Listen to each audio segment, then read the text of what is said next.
hunting, life, family related.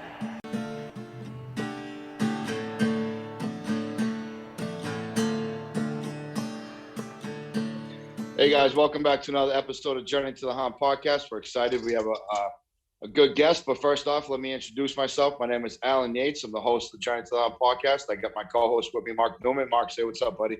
What's up, everybody? How's it going? Yeah. So we're back. We're back with another episode. We're gonna discuss turkey talk, turkey hunting, deer prep. We got a whole lot. But first off, let me introduce my guest tonight. We have one of my good friends, one of my best friends, one of the guys who started me with the hunting. He got me my first deer. He got me my first turkey. I've actually been able to shoot 2 turkeys with him at this point. So he's a good friend of mine. You guys all probably know him at this point, but we want to welcome Mr. Jimmy Tillman. What's going on, buddy? Welcome to the Journey to the Hunt podcast, buddy. What's up, Jimmy? Thank you, guys. I really appreciate being on here, man. I've been looking forward to this one. I know we tried to do it a while back, but things happen, and I'm just glad we're doing it now. Yeah, man, life does happen. But this has been a long time in the making. We're definitely excited to have you on here. We got a lot of stuff to discuss between a lot of different genres. So let's just get right into it, man. So, Jimmy, man, like you and I have been hunting since my very first hunt, which was just over 2 years ago now. Is that it? You put me on, yeah. I thought it was over 2 longer years. than that. It feels like it, right? Feels like 3. I thought it was 3 years. Yeah. Yeah, you put me on my first deer, which, thank you for that. A lot of people don't, know and don't know that. So, and Jimmy's been a big help with me getting to where I want to be in my hunting career. Mark is in the last year played a huge role in that as well with turning me on to different things like coyote hunting, getting into bird hunting, how to understand that. We got some plans to deer hunt, but Jimmy, man, appreciate you, man. So let's just let's get right into it, man. Let everybody know a little bit about like yourself, where you're from, what kind of turns you on. Give everybody like a quick introduction as to who you are. Yeah. Well, I'm originally from North Florida in the sticks, and I've been hunting my whole life. So I moved up here to Michigan. What is it? I think 5 years now almost, to help on my uncle's high fence deer ranch, where we got you your first doe, your first hunting experience. Broke that ice really quick. And then, yeah, man, my whole passion is just hunting. Like I'm absolutely obsessed with it, as we all are probably. And that's what I live for. And that's what I want to do with my entire life. That's the goal. The end goal is to do this for not a living, but a very productive side hobby. Let's say that. Yeah, that's a good way of saying that. Because right? If it turns into money, then that's all better, Exactly. Everybody would love to get that paycheck at the end of the week, right? Yeah. But as you said, it to be a high productive side hustle is not a bad way of putting it as well, right? Because more like we all put a lot of time into it. So deep session. That's for sure. So Jimmy, you started hunting in Florida. That's where your hunting story begins, is down in Florida. I mean, ever since I was, I think, 2 years old, my dad was taking me out. He said my mom would be giving him problems. He said, we're going to the woods, And he'd take me out of the stand, and he'd never expect to kill anything, But I've been hunting since I could think, probably. And I got my first deer. I think I was 12, which was a little older. Not for lack of effort, but I missed a lot when I was a kid. I was you know what? Everything in the world. I've missed a lot. I've missed a lot as an adult too. So like that's not, that's all part of the trial and error part of it. So you born and raised in Florida. You did a lot of hunting down in Florida. So deer hunting was the main focus of you growing up, or was there more? It was all deer hunting and fishing. I didn't really get into like turkey hunting or anything until I moved up here. I tried it once in Florida with my uncle. We got close, but then I don't know, life came about. I didn't hunt for almost 6 or 7 years when I was in my 20s, just with not having places to go, and then partying and doing whatever, and just having fun and being a kid. And then got back up here, and it really, that's when like the passion really kicked back in. Being around bigger deer, having the opportunity to take bigger deer, and I killed a lot of deer in Florida, but when I moved up here, man, it just really clicked. And I was like, all right, now I'm ready to do this the right way, and started strictly bow hunting for the most part. and then it just took off. And then turkey hunting, once I got my first turkey, I was done. Like I could do that. I don't want to say it's more fun, but it's like, it's really close for me at this point. Like turkey hunting it's a different kind of high. I don't know, but I love it, man. Well, As you know, and you see me celebrate getting a turkey, dude, it's insane. But so I can now understand like what you, Mark, and others have always talked about that turkey adrenaline rush that comes. Yeah. You know, like it's totally there's the initial. It is, and there's the initial passion, right? But like when you call in a big gobbler and have him come across the field strutting his stuff, and you peel that wig back, there is a different type of adrenaline. Because like what I learned from this year in turkey hunting, and I was really fortunate. I was able to get one with you this year, a beautiful bird. We'll get into that.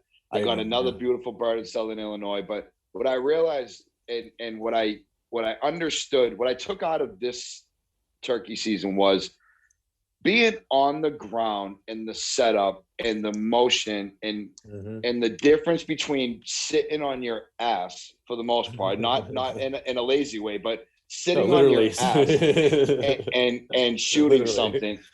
It is a different feeling, different high, different adrenaline, different setup. It's comparable to deer hunting because of the adrenaline dump, the boost, the high, the feeling of harvesting something. But it's just different when you're that low on the ground and you are literally eye to eye with, say, a 3 foot, 3.5 foot bird that walks in on you. It's just totally different, man. Yeah, and especially shooting one with a shotgun this year. Like this year was my first one with a shotgun, and that was like, I'm like, all right, I don't know if I'm going back to a bow. I love killing things with a bow. I love bow hunting, but like every true like turkey hunter that I've talked to, from my uncle to Gene Lyford that makes our calls and stuff, he's like, dude, pick up the gun. Like he's like, quit messing around, pick up the gun, and he's like, you'll thank me later. And I'm like, Well, so I learned that the hard way. Well, Mark, you and I both, and Jimmy is my witness here. So in my first season, I decided to. In my first season, I was still naive. I was still like, bow only. My bow's everything. I'm not going to be anything but a bow hunter. Purist, 100%. And I was like, Jimmy, I want to come up and shoot a turkey. He's like, no problem. Come on up, pick a weekend. Let's go. And I'm like, I want to do it with my bow. Jimmy's like, okay, no problem. You know what I mean? Like, I'll set you up. I got bow that year too, so I can't really. I wasn't really talking shit then. But I also had a rough experience. Not that it was a bad experience, but I had a rough experience with trying to use my bow with a turkey. I hit big time learning experience there. I shot at a big gobbler at 40 yards. Hit, wasn't a clean hit. He ran out of our life. We watched him run around the field for a good couple hours. Oh at least, something like that. Yeah, and then we had an opportunity where it was like, you know what, man, this is still your first experience. Jacob Gobbler, doesn't really matter. We stayed the setup, although we did do a little, we did some shifting. Reconfiguring. You might have called it like the Flintstone shuffle, is the way I actually call it. We kind of moved the blind, and then not but a couple hours later, I missed the Jake at like damn near point blank, both with my bow, both in the same day. Like 12, and 10, 12 yards, dude. Let's keep it real. That thing was like, I could have reached out and fucking grabbed them. I missed them. That was a cool experience, though, man. It was. It was a lot of fun, like, and you put me on a lot of my first and stuff like that. But so speaking of turkey season and stuff, you had a good turkey season this year, did you not? Yeah, man. It was one of my better ones. Just that it didn't take like weeks. It only took 2 weekends, which is bittersweet when you think about it, because like I could chase them all season. If I had 2 tags, it'd be different. But having that one tag, it's like you want to get one quick, but then you're like, all right, it's over. Now, Yeah, it's over. Exactly. It's You're over. done. But it went really well. Like I had a lot of activity. Both weekends I was out. And I'm pretty sure, like I'm 94% positive I got the bird that like played me the same morning I got him. And that I'm pretty sure it was the one that played me the first weekend too, an opening weekend. So that was a good feeling knowing that like I think I got that one. Like I'm pretty sure you got that. You outsmarted him. Yeah, exactly. Yeah. And it was a cool experience for me too. I've been chasing birds out by our ranch, as Alan knows, like since like before you even came around. We were chasing birds out on the ranch, and I call them flatland birds because they're just, I mean, it's so flat out there. You literally, Alan knows about it. You just drive around in circles and look for turkeys. Like you just, okay, they weren't there that first hour of the morning. You get up, you get in your truck, and you start driving around and looking for them. Yeah. And I chased them for 4 years and finally got one. So that was another big like adrenaline dump and high. As soon as I realized it, I was like, hell yeah, I finally accomplished that goal. And they're smart out there, man. They'd come in and for 4 years hang up at 60 yards or slip by it or just go the other direction, do what turkeys do. And this year was different. I called him in perfectly. Like every time he came in, it was just rope. And I was gonna say it's probably not just you're probably getting better yourself too.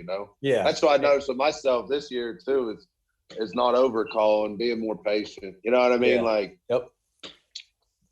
Learning how to sit back and let the birds do what they do is part of them curious. Yeah.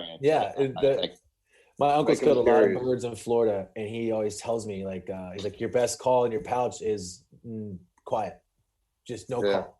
He's like, that's the best call you have is to go quiet. And I learned that this year between the Last Breath guys with Garrett and Grant that I got my turkey with, and then with you. Like we made calls, but they were very precise as far as the timing of the call and the response. Knowing the distance that you were at, the potential way that they were facing, whether they were facing away or us, or whether or not they were still roosted or not. I did notice that between what I thought was necessary last year about call to get them in, to this year of making more of like an enticing call to get them where you want them, and letting that do its own job. Hence how, like the one that you and I got this year. So Jimmy and I harvested a turkey together. Jimmy put me on a turkey this year. It was on a property where Jimmy hunts more, but it's predominantly our deer hunting, one of our deer hunting areas that we go to. Yep. There's turkeys on there, but we didn't necessarily use that in the last year or two for our turkey hunting experiences. We used it more. We cleared a lot of land. We cleared a lot of brush. We made a little like safe haven for deer, shall you call it. It was never like kind of it was known that there was turkeys there, but it was not like our turkey hunting area, if you want to call it. This year it kind of took a little different turn as far as the turkey went, because we were thinking about using that land for turkey. We were driving around, and like Jimmy said, flatland turkeys, right?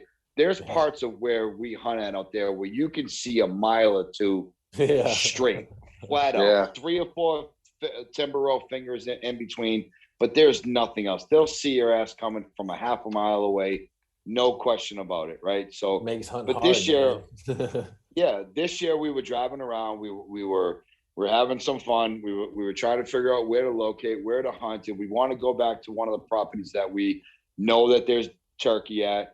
The one that I missed at last year. But then we ran into the property owner of one of the properties, and we decided to stop, say hi, see what he was up to. And sure as shit, he had told us, "Hey man, I got this big ass gobbler who religiously comes through every night, hangs up, does his stuff." Jimmy and I were like, well, say no less, right? Like, we're on. So, but we were like, and he kept saying, well, it comes in every night. And we were like, well man, screw it. Because when I go up with Jimmy, right, or like Mark, when I come to you, whatever, my time is limited, like as everybody's else is. But when I take these 4, 5, 6 hour drives, my time is limited based off my work schedule. So we were like, well, you know what? Screw it. Let's just go out tomorrow morning and see how it goes. Let's not go to where we know they are. Let's go and see if we can't get this one, right? Yeah, so we got lucky and watched them, not watched them roost, but at least watched them go into the woods. We knew, like, at that point in the evening, like, he wasn't going to go much further. He wasn't going to be a mile down the road like they can be in a matter of minutes, but we knew he was we had at him, least there in the morning. We had him, and I'd say 100-yard radius. Oh yeah, easy. He was, when he roosted and he gobbled that morning, he was within 100 yards when he hit the gobble off the roost, man. He was right there. And that's what you want, right? I mean, you don't want to be directly underneath them. You want to have a little bit of space between you and them, right? So, but you got to be good to get right underneath them. That morning, we set up on one of our, not even one of our dare trees, not even one of the areas. It's where you got your turkey now. It's the same tree I killed mine under, man. That property produced this year. It was wild. Hey, so actually, you know what? Before we get into my yards, let everybody know how your experience went, because you had your turkey this year happened in a matter of seconds, did it not? It was like, I was within probably, I think, 15 minutes of when I got down, or I got into under that tree, he was coming. Like, he had played me in the morning, right off the roost at the ranch in those woods. I got set up facing this one field. I set one hen decoy out, called him all the way around the woods. He started coming in, turned around, left. I don't know if he saw my gun move or if he saw other turkeys in the field, because he was like, he was a subordinate. He turned around and left, tried to make a move on him there, couldn't see him, got up in the truck, like I say, drove around, saw him in this other field with a bunch of jakes and some hens. I was like, all right, well, he's way over here now. Went back to the ranch. Well, and then that's right, the jakes made their way onto the property that we were on, where we killed the turkeys. They were over there. I was like, I'm going to go back here and just wait it out. And then they were there. So I was like, well, I'll go back to the other property and wait it out. Got into that property. Farmers came in, started tiling the field across the street. I was like, well, there goes that. So I left, went back to the other property where we killed our birds. And I noticed that he was walking, not towards it, but walking west and getting closer to the woods, and his hen was leaving. So I was like, all right, here's my chance. Got dressed, ran down into the woods, got set up on that tree, which in my opinion now, looking back, was not a mistake, but I should have set up where we have our blind. No one knows what I'm talking about, but Alan, you know what I'm talking about, where we set the blind up. There's a way better tree for me to set up where I could see that open spot that you had mentioned earlier that we cleared out. But I sat in that one tree where we killed our birds, and sure enough, I let out some calls, like maybe 5 minutes after I got set up, called, waited a minute, called again, and then he hammered. And he was in the woods already at that point.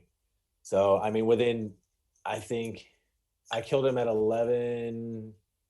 I think I killed him at like 11:10 or 11:15.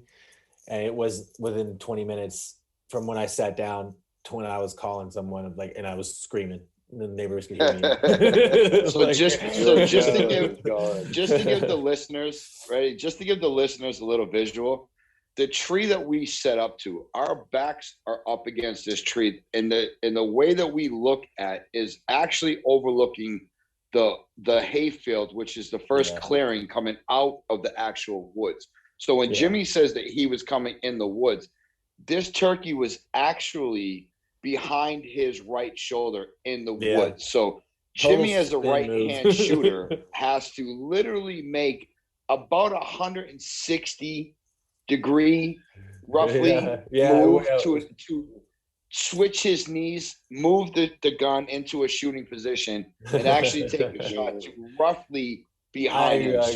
So lucky. Without getting seen by a turkey, at all the things, getting seen by the turkey, Yeah, exactly. And like, he came in, all of a sudden I see his head poking through the woods, and I had thought about it for a minute. I was like, I should probably turn. When he gobbled the second time, I was like, I should turn and face the woods. But I was still like, I don't know, like, it was weird for him to be coming through the woods. So I'm waiting and out. There he is. I'm like, oh shit, here we go. He's walking through the woods, and then he makes his way probably 11 or 12 yards right on top of me, and I thought he was going to walk on this trail like 5 yards in front of me, and I was just going to deck him.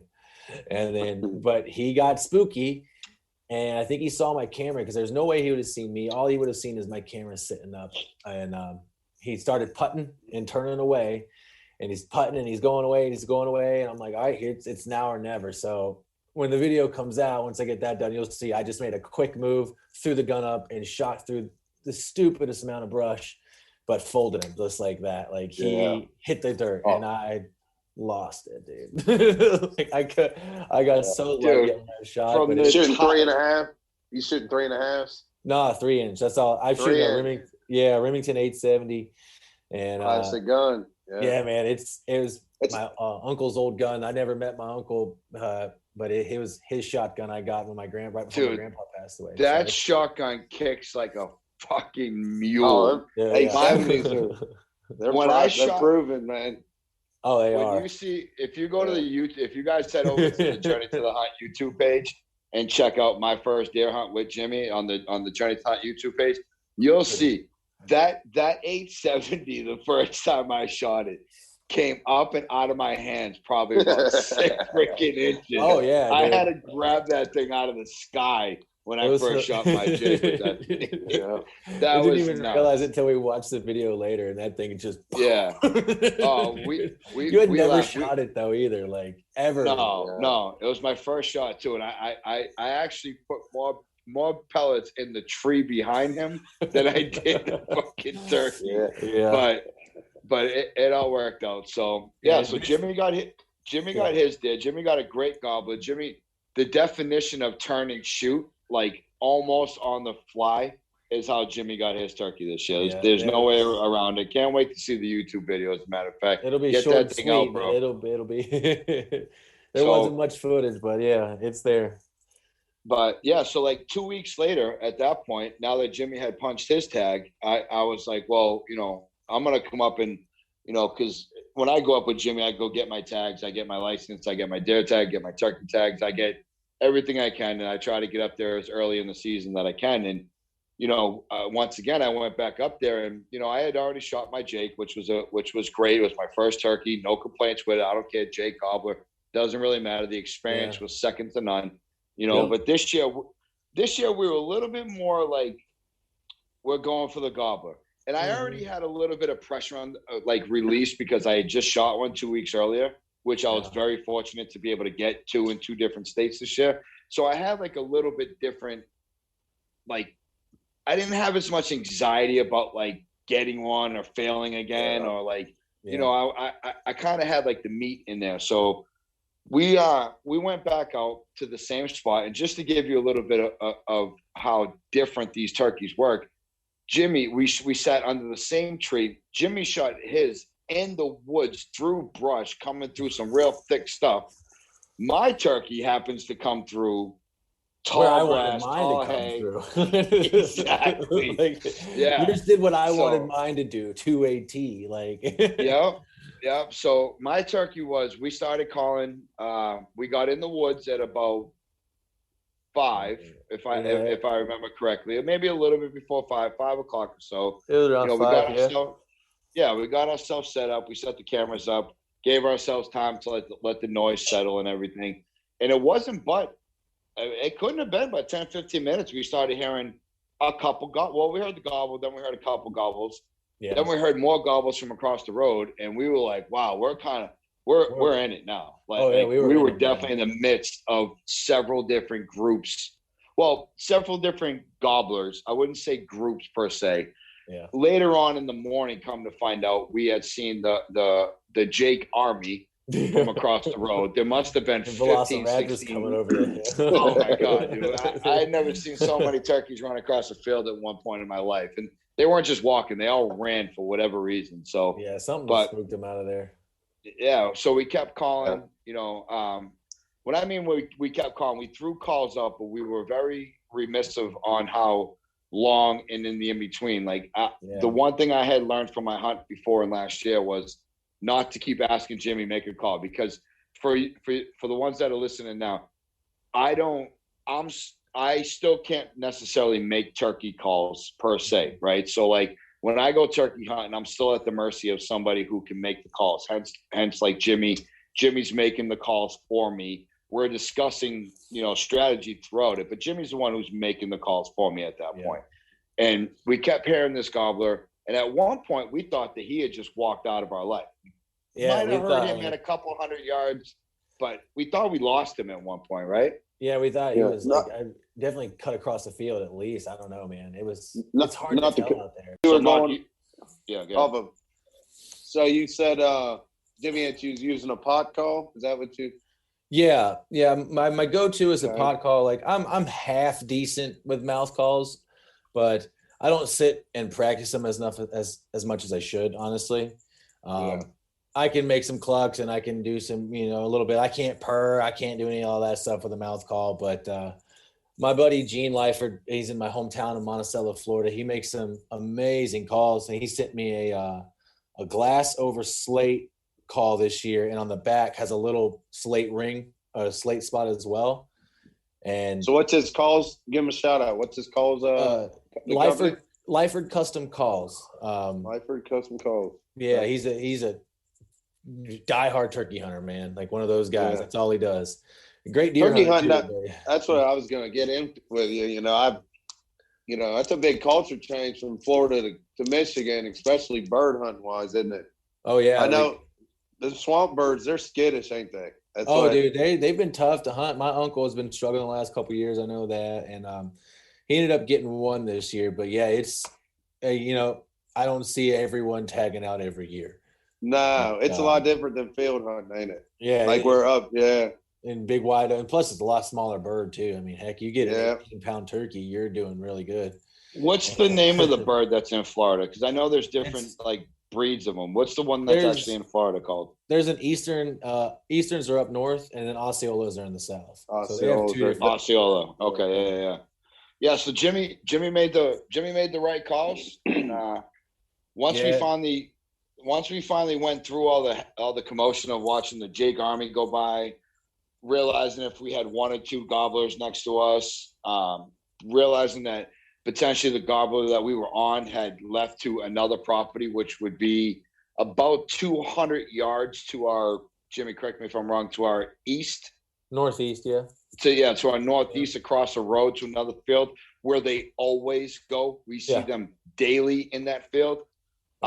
We realized that Jimmy made two great subtle purr calls on this Lyford call, and we heard this gobbler to the point where we both knew he was coming in our direction. He had hung up he hung up like 100. I was like, he's got to be near the road.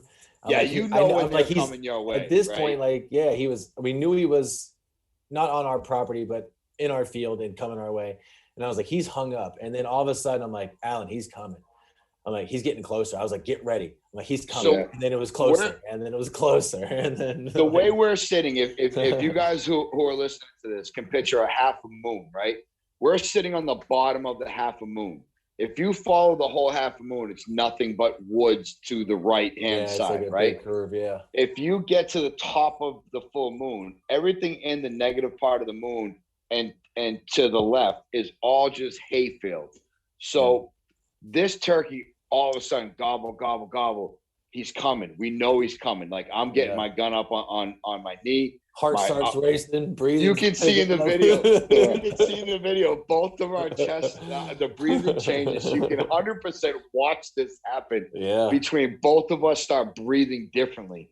And he hung up for a couple more minutes, and then all of a sudden, all you see, because you didn't realize it, because we walked through. So just to give you a quick setup, we come in from a different property, come in through a cornfield, cut down a little hill, come into a creek that's ain't but 3 to 4 feet wide, 2, 3, 4 feet wide. Small we little walked creek, little drainage ditch. Up the muddy embankment, which I slipped like 3 times going up the freaking thing because it's so wet and steep. And so you don't realize how tall the grass is, right? I know, but it's the way we get in, right? So this turkey, all of a sudden, all we can see is his head. He pokes his head out, looking, and you can tell he's looking. His head's going in all different directions. He was like pissed, Yeah, he turns the corner and he fans up. And as soon as he's ready to fight, yeah. Oh, as soon as he fanned, we realized this is the gobbler. Because his fan stood several inches over this tall grass. And we were like, holy shit. Like, and he could take and he could go one of two directions. He could completely start cutting southeast or east and walk directly across the hayfield and not even come into our realm of thinking about taking a shot. And it was cool to watch the turkey walk by.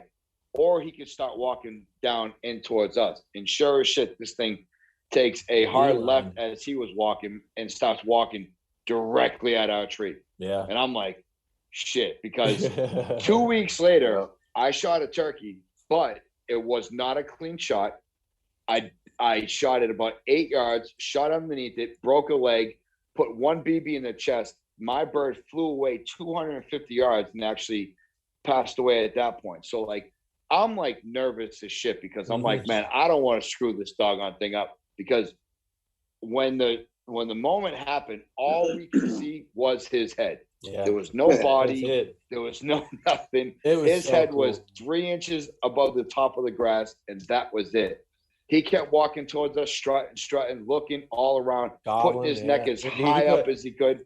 He gobbled. Show, man. He gave us that was some of the best turkey footage I think I've got. Like, he did. And then turkey coming in was amazing. And then I hear, "Are you ready? Don't rush it. Don't rush it. 30 yards. 30 yards. You ready?" I'm like, "I'm ready." He's like, "You sure?" I'm like, "I'm ready." He's like, "Can I kill him?" I was like, "Not yet. Like, wait." Yeah. Just wait. 30 yards coming. And I said, and I'm nervous too. Mind you, I'm nervous because the 870 that I shot the year before, mind you, came up out of my hands about 6 inches. I barely got the damn old jig that I was shooting at. So I'm like, man, I made sure that my chin was tucked. The butt of the shotgun was in my shoulder. I was ready to take this shot. I put the BB on his neck. I took 2 deep-ass breaths. And on the end of the second breath, when I exhaled, the iron sight on that did not move. And I had it right on his snout. Pulled the trigger and boom!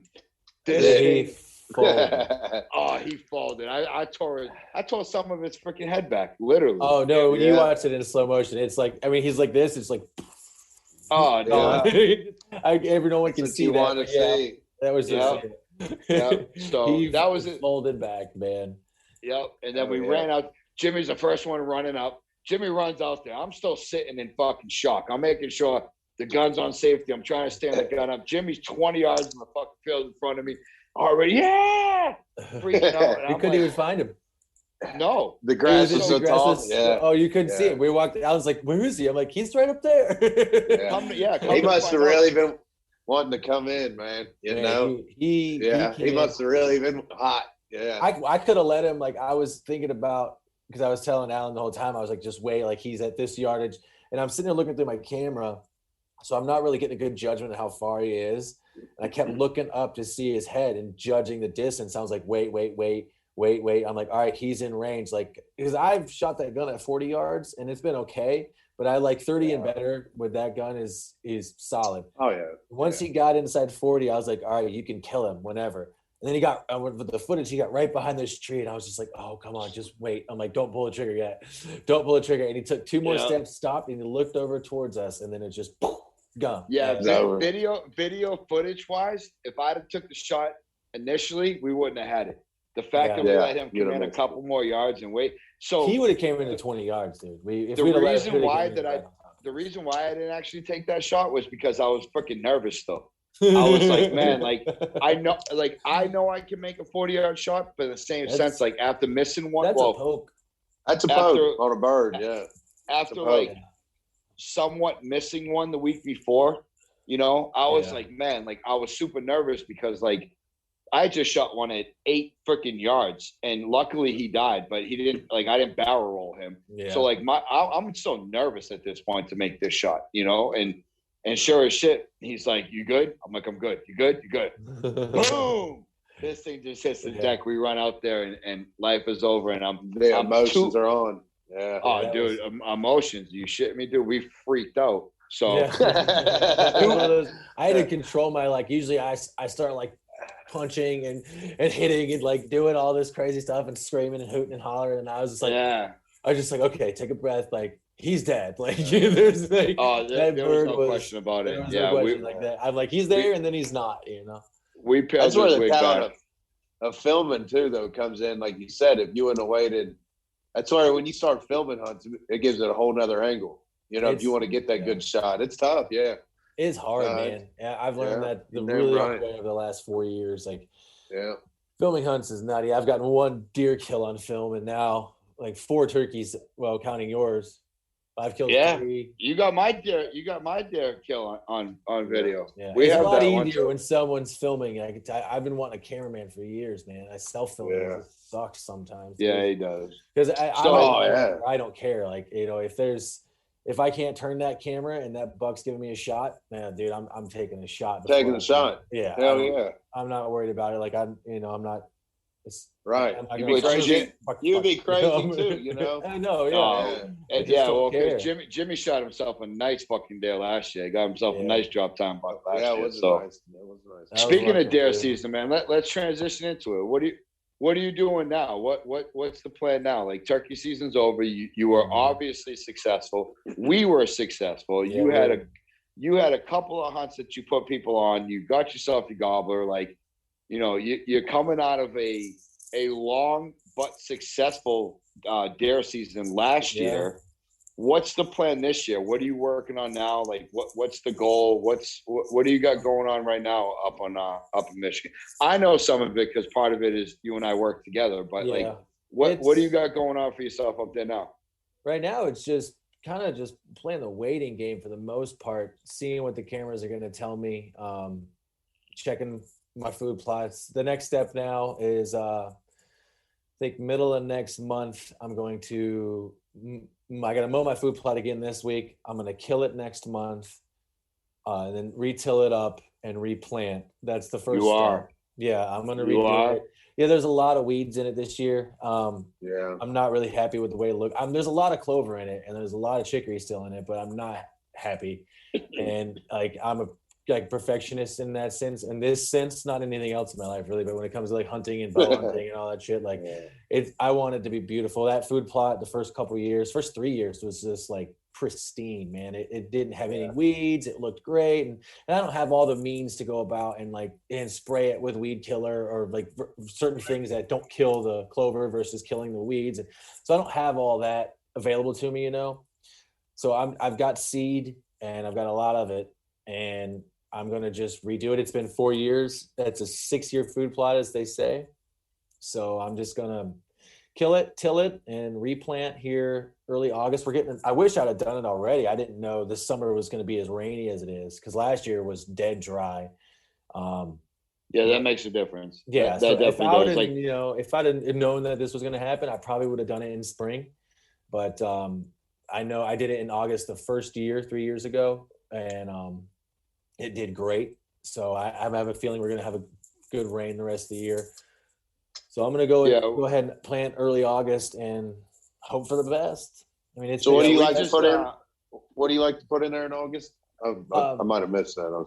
No, you're good. It's I didn't say you didn't miss anything. We're good, but I go with just a clover chicory mix. It's from White Gold Deer Feed. It's called their Clover Rush Blend. It's like 6 different clovers, I think, and then some chicories. But it's not much, but it's just something different around there. Because I mean, all around me is soybeans and corn. And it just transitions year to year.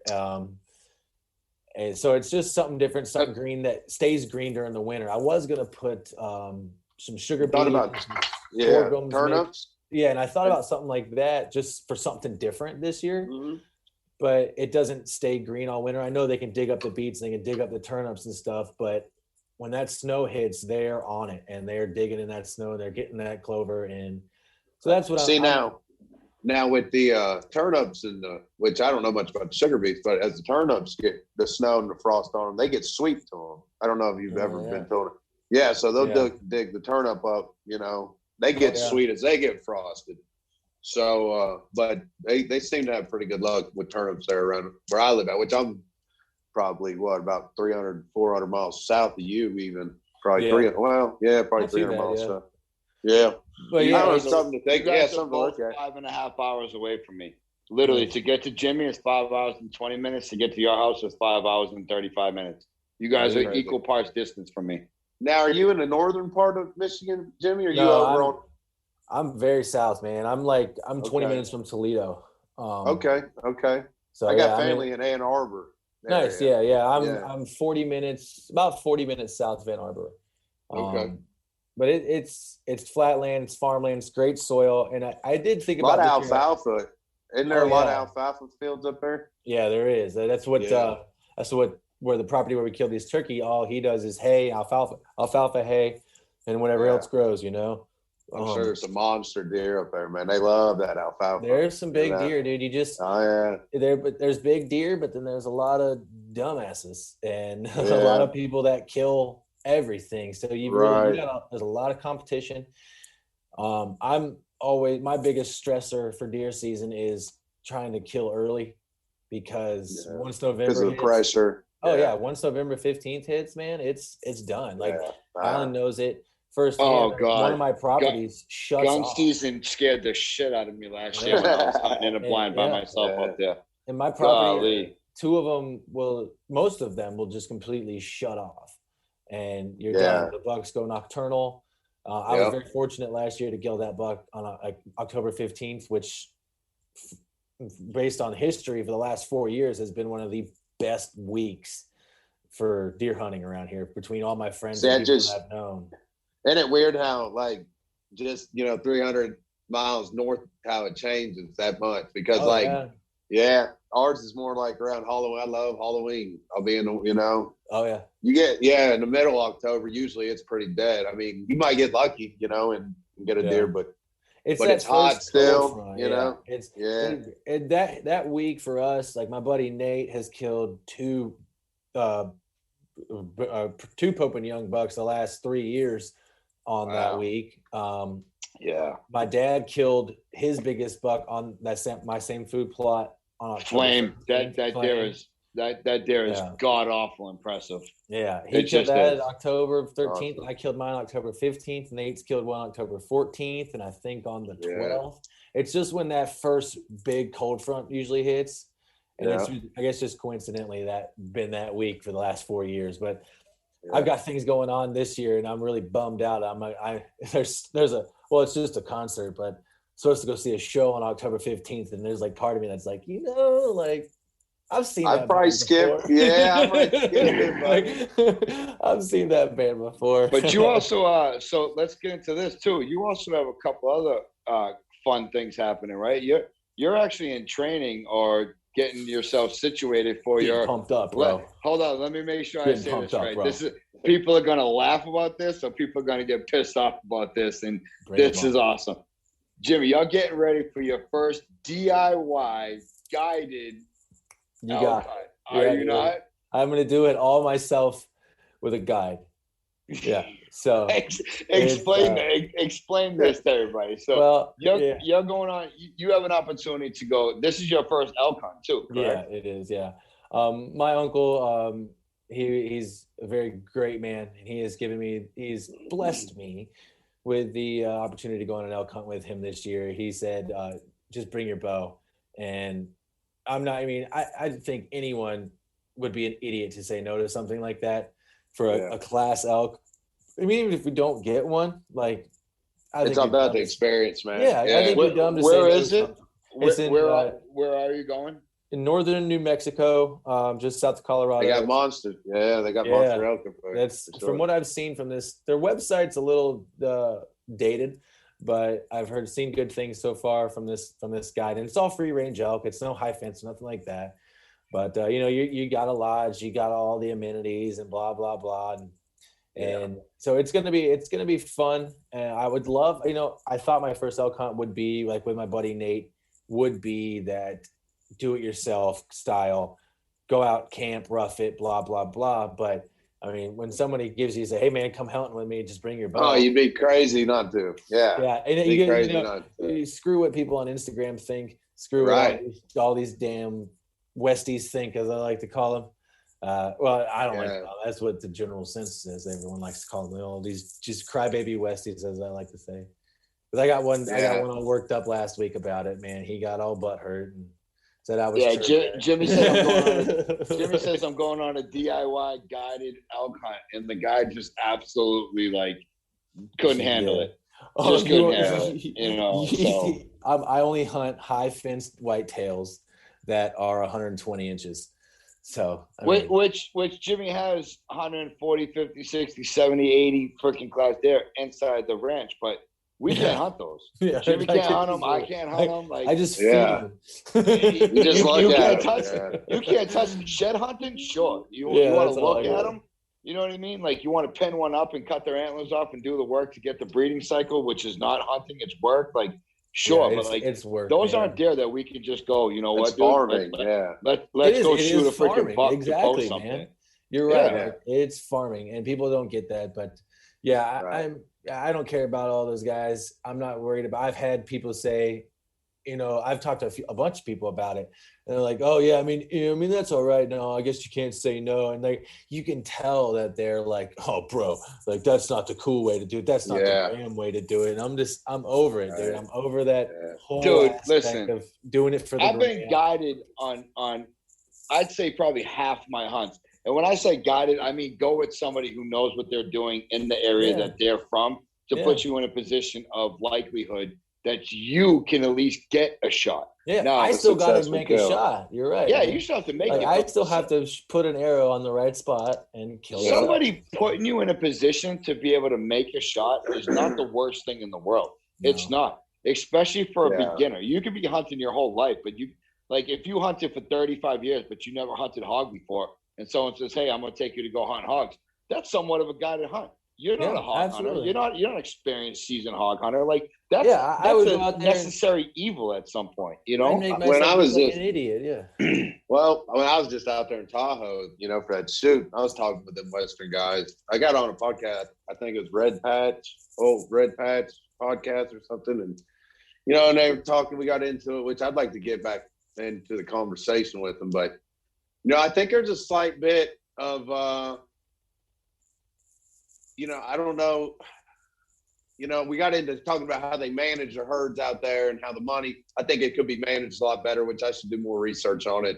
But they were going into how well it's managed and maintained and stuff. Well, if that was the case, the herds would be bigger.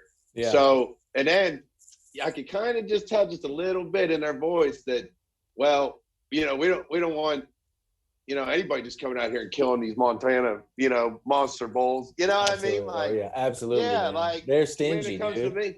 And it shouldn't be like that. They should be pushing for more herds, bigger, larger herds, for more opportunity for people to come out there and do it if they really wanted to. You know what I mean?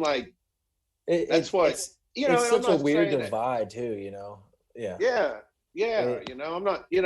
I like seeing people succeed, man. I don't, and I understand you got to work, putting in the work. Everybody just shouldn't go out there and kill a damn, 400-inch class elk or whatever. But at least give them the opportunity to go out there and have a chance. See something. Yeah. I've had a buddy go out last 2 years, and I think they saw an elk.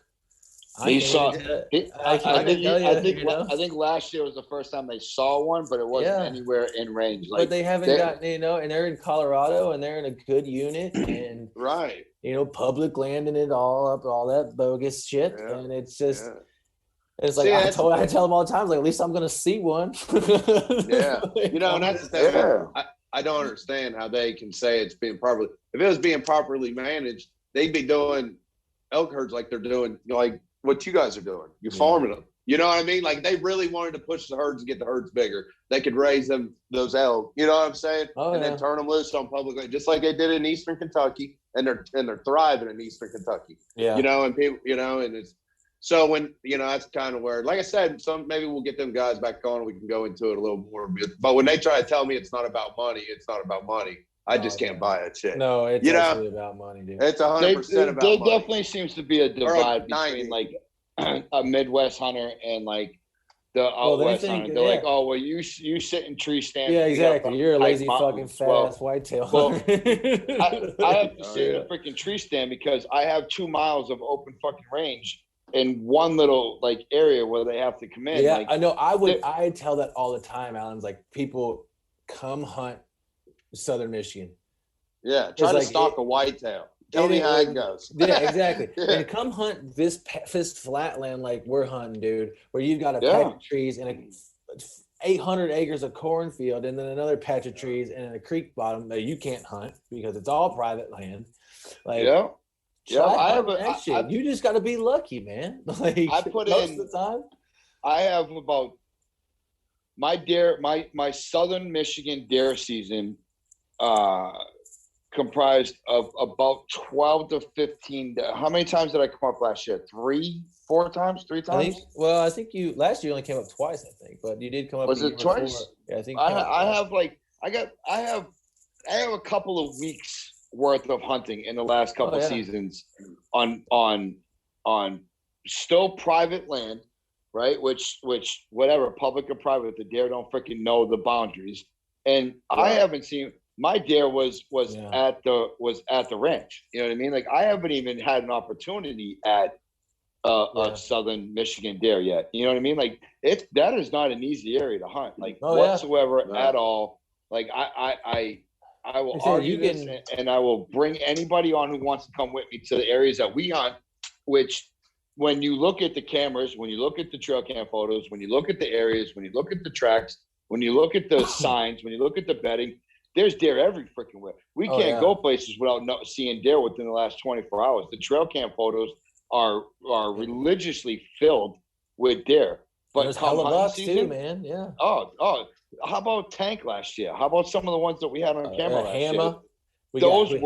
Hammer was a stud, dude. Monster freaking deer. But come deer season, man, like you can't get to them. You know what I mean? So it's totally different. Pressure. It is pressure, because everyone hunts, man, and that's why like archery season's really big, and that's why here to be successful, I think you can pattern these deer early season, and you can get them patterned up to about mid-October, like 3/4 of the way November at the latest. And they start, when they start rutting, they're gone.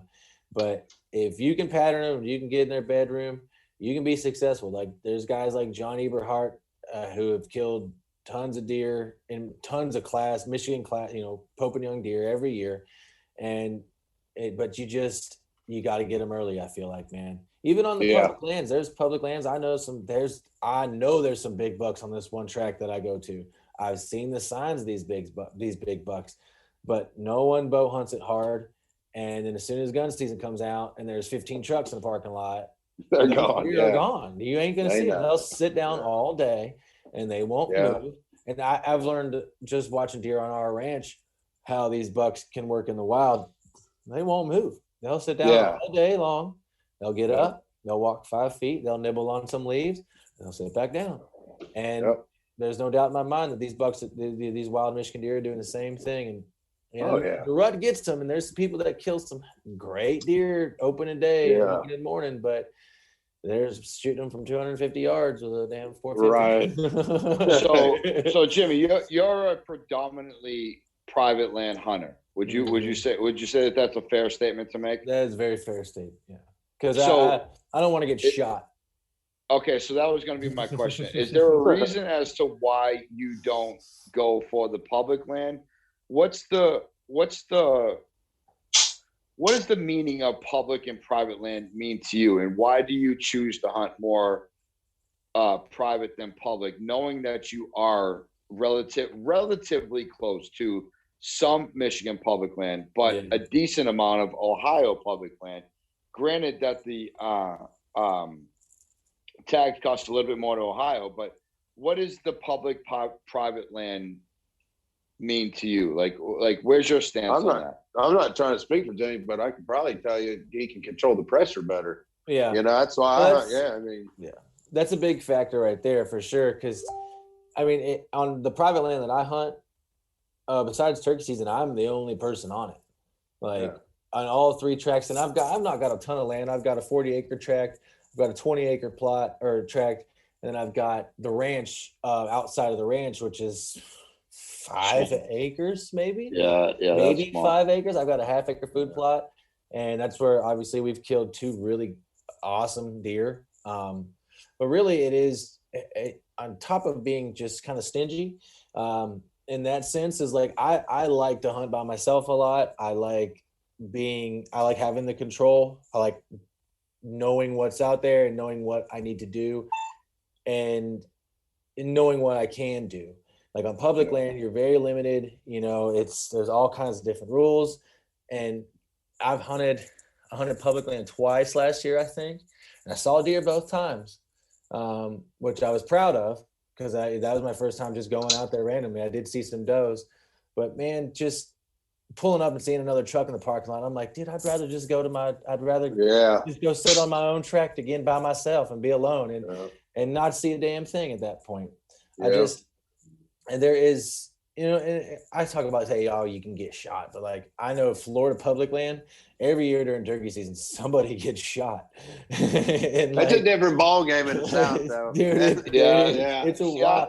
But people up here do public land either. People up here do their pushes, man. They do these deer pushes, deer drives. That's insane to me. Do they do that in Michigan? Oh, deer drives? Do they? Oh yeah. They'll go on the public land and they'll just be an orange army walking through the field, and it's like, but in the South they run dogs. And in the South you're on a big old national forest, and there's 50 trucks running up and down the road with guys sitting on the toolbox and the dog box with a rifle, slinging lead at any deer that crosses the road. So see, what I don't like about the public land area, especially where I'm from, for the listeners that don't know, or who know, I live in Chicago, so like the only areas that I can hunt besides private land are like some public land, obviously, but the public land areas that I hunt at have a capacity of anywhere from like 10 to 15 hunters at a time.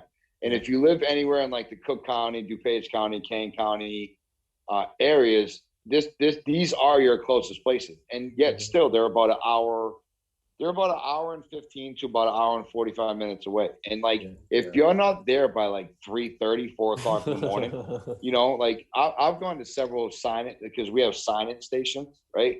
I've gone into silent stations at 4 o'clock in the morning, and there's a traffic line to get into the silent station. And they only allow us. It's not worth it, man. For like, I'll tell you, 100-acre area, there's like 15 people allowed to be in there. And that's just crazy. That's what drives me nuts about the West. Like, we were having that conversation with them guys, man. And, you can go to any public land in Indiana, Illinois, there's not like zones or draws that cost more money to get, because they know, well, there's better elk in this area. Like, you could go to any public land in Illinois and have a chance to kill a 180-inch buck. Oh yeah. And you don't have to have it. You don't have to have a special draw to get it. We got OTCs. You can go into any Dixon Cabela's and buy an over-the-counter doe or buck tag and shoot whatever you want. Right, and that's where you can't tell me that money's not controlling the Western market for wildlife out there, because there's the good zones you're going to pay to hunt them. Oh, what I mean? Like, a lot of money. Yeah, you're going to pay a lot. Okay, so you want to kill a really nice elk, so you might not get drawn for 10 years. And then when you do get drawn, you got to pay $20,000 to hire this guy to kill this. It's just like that whole weight and that whole points thing. I've never crazy, that. Man. It is crazy. It's like hunting elk in Michigan. You gotta go for so many years to get an opportunity to be drawn. Like, okay, this year you're in the drawing, and you might not get it. Right. Wait 15 years, then you're in the drawing, and then you still might not get it. And it's just insane to me, man. It is to me too, especially like out here. Like I said, that's what I was telling those guys. I said, hell, man, you pay $150, you come to the state of Indiana, and you can hunt the whole Hoosier National Forest. Yeah. You know what I'm saying? Just pop a tent up and go hunt. Yeah, we got our public land tract near me I think I want to say 2,500 acres. It's a good chunk. But it is one chunk, and a lot of it's a lake, and everything around it is just there's parking lots here, parking lots there, but it just gets tough. And I want to succeed on public land. I think during archery season in Ohio, now that I got my Ohio tag, I did a lot of scouting during turkey season. Most of my turkey hunting in Ohio was deer scouting. I think I could take a doe on public land. My uncle I think you could kill a buck on public land if you learn it. I mean, I don't know how often you rattle at them and shit like that, but if you learn and you hit the rut right, man, before gun season gets in there, you know, and you speak to them like you talk to the turkeys, you can kill a buck on public land. There's no doubt about it. Oh, I think so. So you have a 2,500 acre area of public land in Ohio that you've now, through turkey season, been able to manage to see a couple of does, one of which I saw the video for. You were relatively close, probably within shootable range of that doe, but you were in turkey season, right? So you feel confident. Do you feel confident now after doing your public land experience in the areas you did to be able to go public land hunting and make that transition into becoming a private public land hunter? Yeah. I'm not like, I wouldn't say my confidence level is through the roof yet. I really liked what I saw though. And for people who don't know, it's a total of probably over it might even be closer to 3,000 or 4,000 total acres, but it's all these little tracts divided up. It's a Maumee National Forest, and it's divided up in all these little pieces. And it's a lot of really tall planted timber pines that are 50 years old, you know, at this point.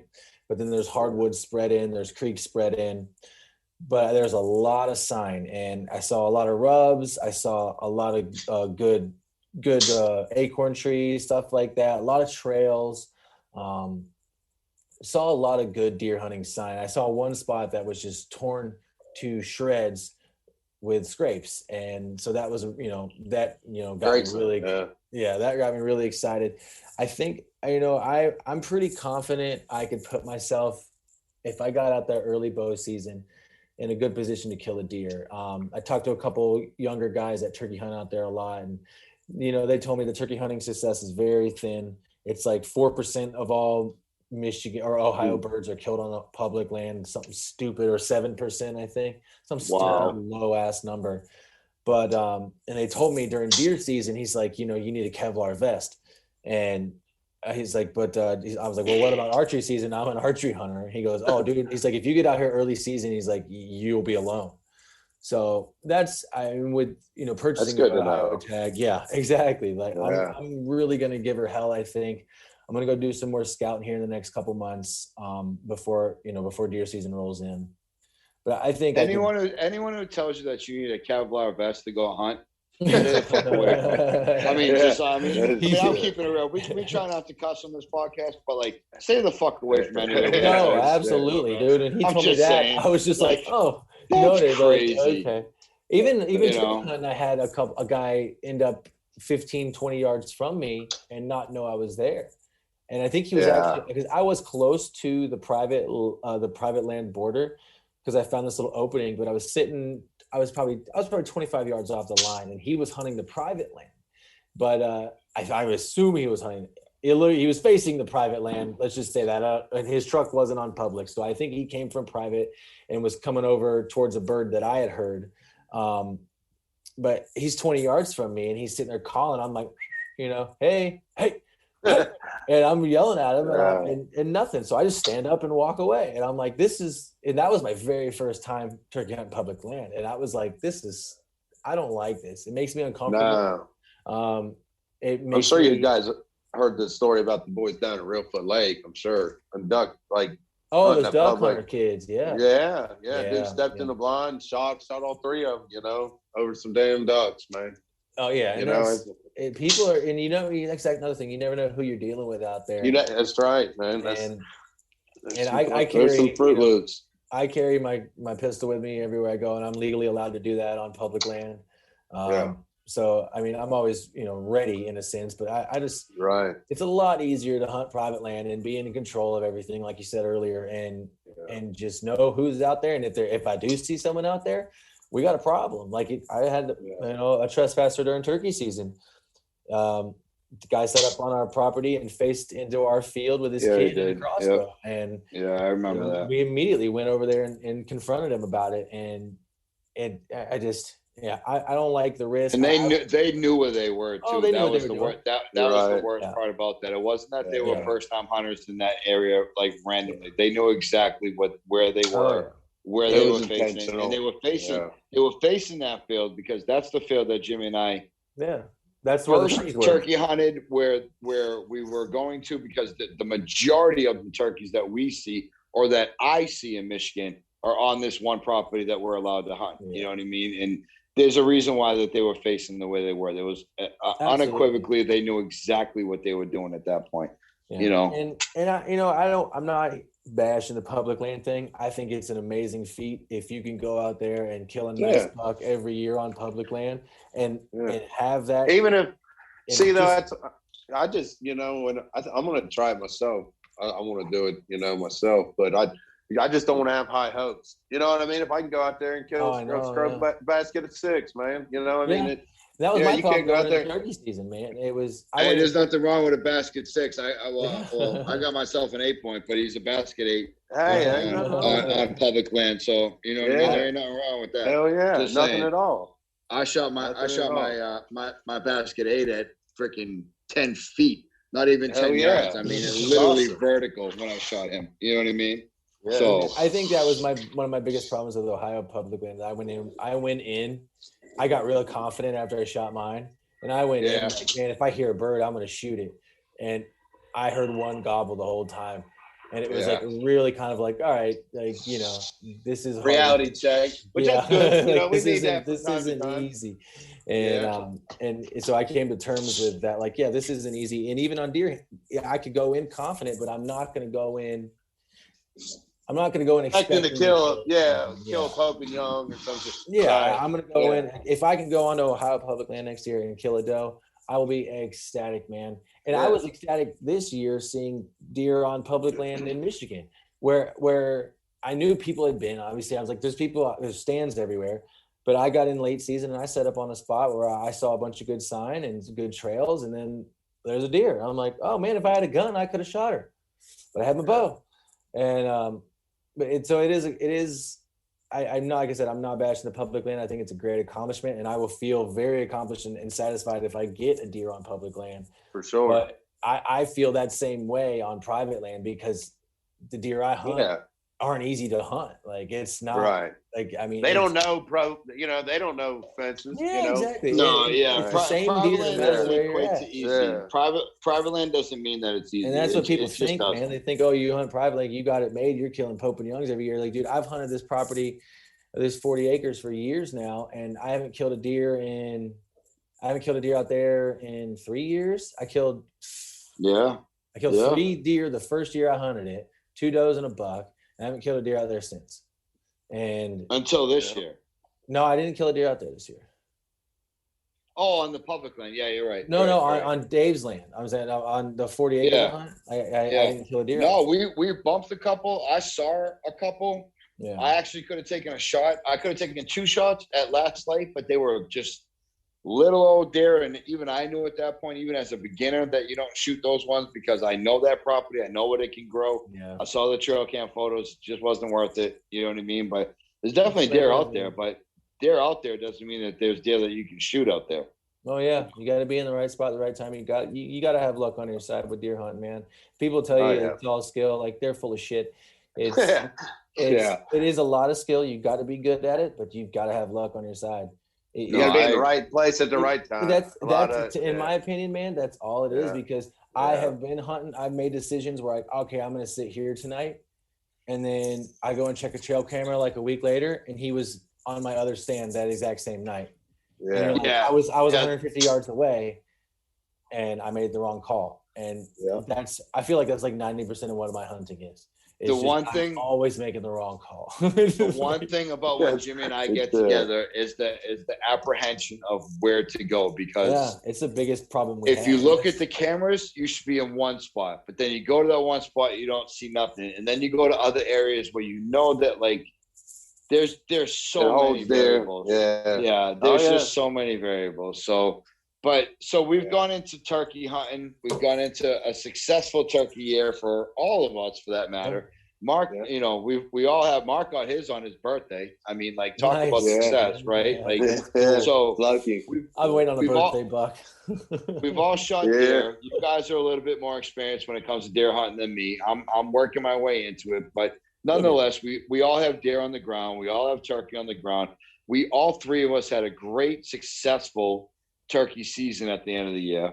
We discussed what we think about public and private land, the pros and the cons. There's a lot of variables that go with both of them, you know, because, you know, being successful on public land is a great feat.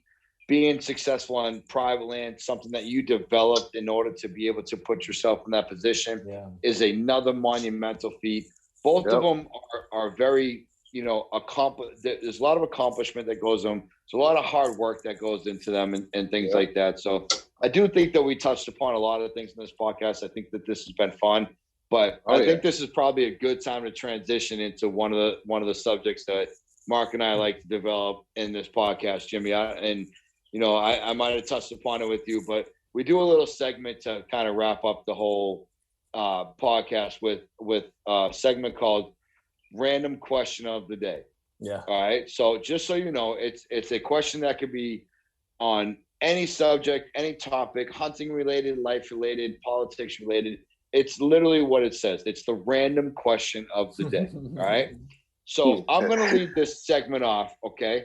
And the reason why I'm going to lead this segment off is because it's going to give a little bit of insight as to how the three of us all came together and how we all ended up here and how I became friends with Mark and Jimmy, how I became and you and I were friends, but this is how this little circle ties in, right? Yeah. So Mark had made a post about a year or so ago, and we all know this is coming. It's fine. But because the conversation has happened and everything, I'm going to ask the question, all right?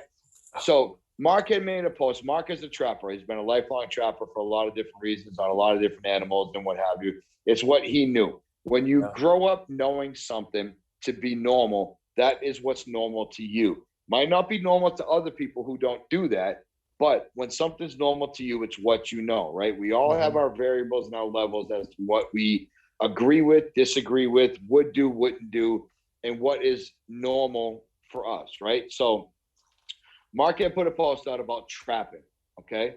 So I'm going to ask you, Jimmy, my random question to you of the day is, what is your stance? What is your belief? What is your hunting mindset tell you on the aspect of trapping? It's needed.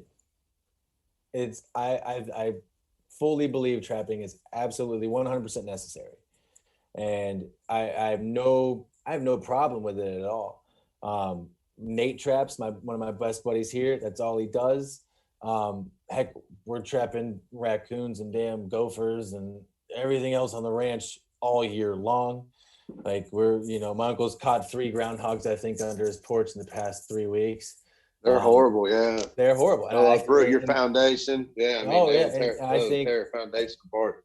And I've never in Florida. It's growing up, trapping was, I never knew anyone to do it. Like never. Yeah. And I feel like it was mostly a northern thing too, just because of the cold weather. Like the pelts. I mean, when they were worth exactly. money. Exactly. That's what. And then when I first understood trapping, it was for the pelts. It was to sell them for money, not for the meat. Obviously, you can't eat it. I mean, you can eat a coyote if you want to eat a coyote, but that's I know someone who have. If you're hungry enough, like maybe that Coyote Terminator guy eats them. But my dad, Liz King is eating them. So my dad cooked a groundhog one time, man, and I don't recommend it either. I was watching a load recently. Man. They were eating porcupines, and I was like, maybe if I was real hungry, I'd eat one, but like I don't know if I'd want to eat a porcupine. But I absolutely 100% think I know trapping is necessary, because it's just like deer hunting. It's just like fishing. If we don't keep those numbers down, they're going to get out of hand. And it's just going to get worse. People. Where I live, coyotes they're the apex predator in the area. You know what I mean? There's nothing that's going to, besides a wild dog, Yeah, and that's rare. Yeah, so there's nothing besides they don't us. have. You're right. They don't have any predators besides cars and us. So, do you have a downside to hunting them as the second follow-up part of it? Trapping? Well, no, and I know what you're getting at. But not getting at, but like, let's just talk about it because when I first I say met Marcus, I haven't met you actually officially yet, but like when we first spoke, we will. Absolutely, man! I can't wait for that thing. We got into a little bit about showing the animals in the traps, and I didn't get. And it was controversial. It was one of those ones. It was just oh man! I know it when I posted it. It was you know what I mean? Like, I don't know in my mind. And it doesn't personally bother me at all. Like I know what's involved in this game. I know what has to be done. I've killed plenty of animals. I've looked in their eyes when killing them, and it is not easy. And it's tough no matter what and how many times you do it. But we had gotten into it a little bit about posting it on Instagram and stuff like that. And petty shit. And I think I still believe there's a line, but there is, and the line is it needs to be shown, but then there's some parts that don't need to be shown.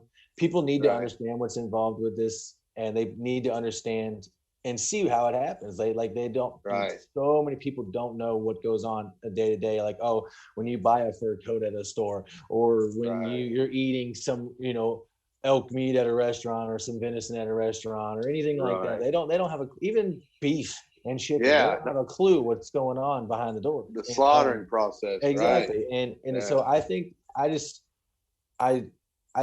there is a balance there at some. There's a balance there. And that's fair enough. And we've obviously hashed that out. That was a year or so ago. I wasn't bringing up. I know that. We taltalked about it a couple weeks ago. He's like, "Hey man, I don't hold grudges." I was like, "Me neither." We're done with that. We all have because I responded and I reacted to that post as well. You know what I'm saying? So there's a lot of issues, but Mark did it for a certain reason to bring insight to the whole. And there's people topic. And I mentioned him earlier, that one coyote guy. He goes around and just every story is him just capping animals in the head with his gun. It's like, dude, all right, you don't need. And Jason's a good dude. I don't want to shit on Coyote Tony. And I can tell that he's not a social media guy. No, he's graphic, but he's a good person. But his shit is graphic. It's like, you're only going to follow him if you know what you're getting into. Exactly. He's one of those ones that's like, all right, take a step back. There's nothing really. There's nothing wrong. I mean, to me, there's nothing wrong with it, to be honest with you. If you're doing it legal. If you're doing it legal, and, that's the reality of it. I mean, and there's a place for everything. And if somebody... all they gotta do is scroll on by if they don't. Exactly. If you don't want to see it, don't look at it. Don't look at it. Like, you don't like my post? You can leave, man. And you know what, Jimmy? Animals, fucking leave, man. I think you answered that perfectly too. You answered that perfectly because it's a necessary evil. It has to happen. Right. Mm-hmm. It does. If we ain't doing it, someone else is going to do it. It's a necessary evil. Whether you're West Coast, East Coast, Midwest, whatever, it's a necessary evil. Whether you're trapping them, whether you're shooting them, whether you're flying away helicopters and killing hogs, like the nuisance animal is necessary to be dealt with, right? I completely agree. I think you handled that and answered that absolutely spot on correctly. Like, I know you guys have talked about it, but it was one of those questions where just needed to put it out there, right? Oh yeah, so, it's a good topic. It's absolutely a good topic because, like I said, most people don't know what's happening. Most people. There's a lot of people out there that don't even use a gun trapping. I know you guys know what I'm talking about. Oh yeah, because they don't want. Waste bullets, man. That's a $2 shot, dude. Jim and I just had a shoot session that cost us goddamn $100. You know what I mean? 100 rounds of AR ammo. Which one of y'all want to go next? Mark, you can go if you got a good one. I'll say mine for got this. This will go with both y'all, especially going out to New Mexico with this hunt now. So if it comes down to having to get a vaccination to travel to other states, are we getting the vaccination? Absolutely not. Okay. End game. I like it. Point blank. I love it. Hey, yeah. So you'll stay in the state of Illinois, or you know? I will stay in Michigan, man. If they told me like, oh, hey, you have to come here. You need. I'm like, well, looks like I'm paying off the price of the Elcon over some years, man. Because I'm not. I don't blame you. I'm not doing it either. I'm not going. So, all right. That's a good question. Like I said, bro, this is random question of the day. Is the random question of the day. I love it. You know what I mean? Yeah. So, you got one for us, Jimmy? All right, yeah. Mine's for both of you guys. You have to both answer separately. Okay, screw one, kill one, marry one. Hillary Clinton, Kamala Harris, or Jen Psaki. Go. Oh God. Screw one, kill. What is it? Screw one, kill one, or what? Screw one, kill one, marry one. I'll answer for. Oh, you gotta answer first. Here, hold on. Dude, I hope my wife don't listen to this one. She's gonna kill me. Yeah, it's just a game.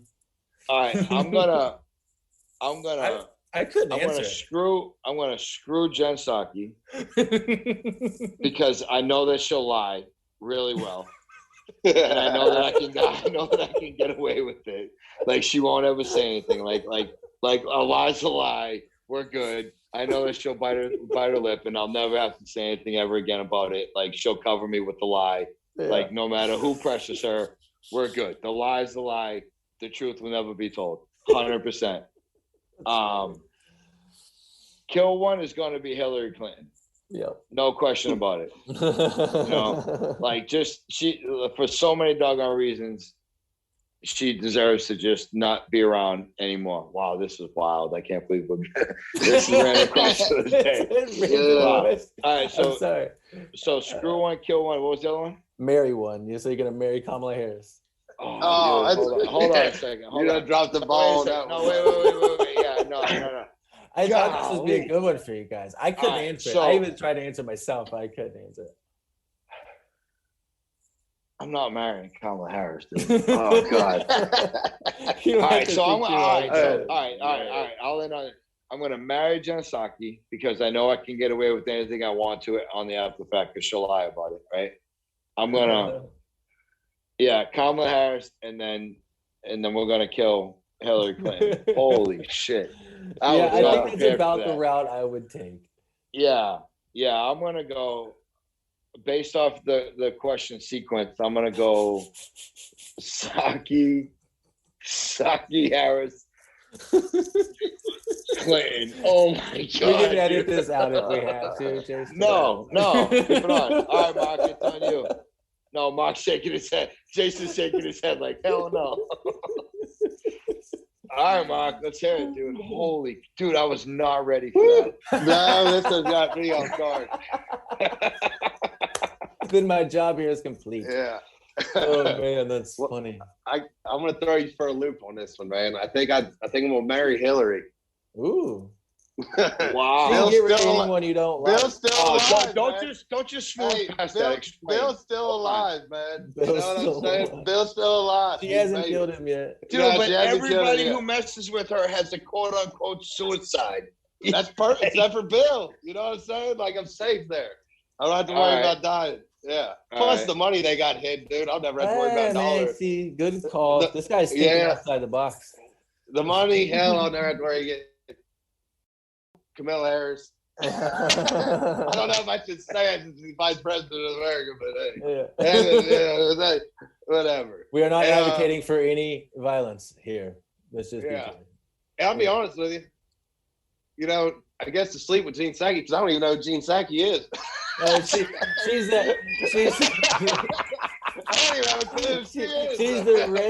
that redheaded press secretary for Biden. That always ended said we're gonna. So for you guys that don't know, Jason's our editor. Jason's our producer. Jason's the one that don't say nothing. Jason died in the background right now. You know, I don't even know. she's that one that Biden's press secretary. I was sitting here thinking about it, and I couldn't come up with the third one because I had Kamala Harris and I had Hillary Clinton, obviously, and I was like, I was thinking about that man-woman thing that Biden has right now. The guy with all the gray hair. But then I thought Jen Psaki would just be easier to understand because I didn't know the name of the other guy. This is the best. I might regret. This is the best Reddit ever, dude. Actually, you know what? Man. We're gonna give him an option. You can edit this out if you want to, but we're gonna ask our. Yeah, we gotta ask the producer. You know, our producer editor is in the background shaking his head like, "Don't you fucking dare!" Come on, Jay. No, you gotta get on and answer this one. Oh man. Oh, dude. Any comment whatsoever? Are we pleading the fifth? No, we're gonna let this one roll. Just to let everyone know that it's a game. It is a game. Absolutely. No threats are made against any political figure. It is a high school amateur game that guys play. Oh, dude! So our producer just put us in check and make sure that we don't get we ain't getting the ATF. YouTube might not like this one. We do not promote violence. We are not cheating on our safety. Yeah. Oh my god. Oh, dude. Oh, I'm sorry, guys. You said anything? You know, I thought it was great. I am literally sweating in tears. That's good. Oh god! So guys, listen. This has been a fucking great this has been one of the best Journey to that podcast we had in a while. Jimmy, we want to thank you for joining us, man. This has been awesome. We touched upon a lot of subjects. We went into depth with a lot of subjects. We talked about the pros and the cons. We talked about the, all the different variables that come with, hunting hard, working hard, being part of public land, private land, doing DIYs, guided hunts. I mean, I really do think that we touched upon a lot of different areas and a lot of different topics that are beneficial to a lot of people who are either just starting in the industry, have been in the industry for a long time, and we definitely touched upon some shit that I didn't expect. So, next time we got to talk about the industry, and we'll get into that. Yeah. So, Jimmy, this was a great conversation, guys. This has been the first of many of that we hope, Mark and I know we discussed this, that we have you on the podcast. Yeah. I'm glad that we're all part of the circle. I was gonna run it by him here. What we were talking about, maybe in late July, getting together and doing some bow fishing up in Indy. And then after the bow fish, we'll sit down and shoot a podcast the next morning or something. We'll be out all night bow fishing. We can shoot one over. We'll see, but I think that'd be a fun one. Well, Jimmy's gonna be Jimmy's heading to Chicago with me for the Last Breath launch party here in a couple more weeks. So let's maybe figure something out at that point. But at this point, guys, this has been a fun, a educational, and exciting, and random ass. Yeah, boy. So let's end it. It's a pleasure. You gave me too much time to think about that one, Alan. You should just Jimmy Tillman, I appreciate you, brother. You're one of my best friends. Mark, love you, buddy. You're one of my best friends. Jason, we appreciate you very, very much. For guys that don't know, Jason's our producer. He's our editor. He's the one that makes all this stuff happen for us. So once again, guys, thank you all for listening to another episode of Journey to the Hunt podcast. We hope you all enjoyed, and stay tuned for the next one.